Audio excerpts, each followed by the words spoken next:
Il y a des mires de contrôle ici. Voilà, donc on va venir là. Voilà. Et là, je vois que le jaune est dessous. Voilà. Les visiteurs sont attentifs. Pour beaucoup, c'est la première fois qu'ils découvrent les coulisses d'un journal.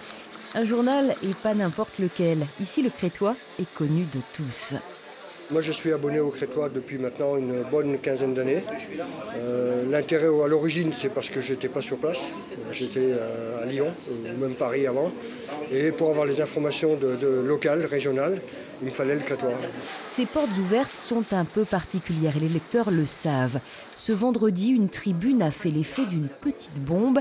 Il annonce le risque à moyen terme de voir disparaître le journal. Il traite de sujets très locaux que d'autres ne traitent pas. Ce serait vraiment dommage. L'hebdomadaire a pourtant survécu à toutes les crises de la presse. Il est né en 1900, a traversé les guerres. Un journal familial qui s'adosse à une imprimerie, un modèle économiquement viable, même lorsqu'il nécessitait beaucoup de main-d'œuvre. On avait ce qu'on appelait un composteur, puis on piochait dans les casses. Une lettre avait bien une place d'éternité, il y avait la grosseur aussi. Il fallait chaque fois changer de...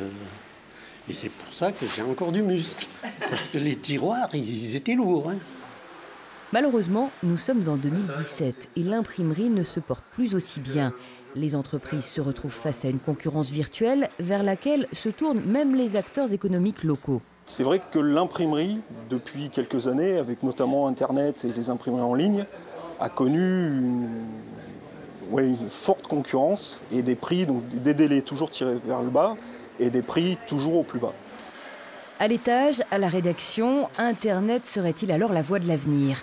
S'il existe un site, la question n'est pas tranchée, elle soulève le doute. Quid des recettes publicitaires sur un secteur très local et surtout quid du lectorat ? Il se fait vieillissant, pas très à l'aise avec la toile.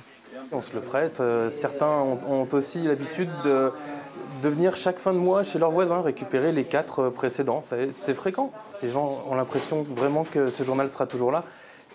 Et nous, on sait que s'ils ne jouent pas le jeu, s'ils ne prennent pas attention, ils ne font pas attention à ce journal, il y a danger. L'appel, en tout cas, fait écho dans la région. Pour preuve, ce message du journal du budget dans l'Ain. Cette chronique pourrait également être la nôtre. Courage.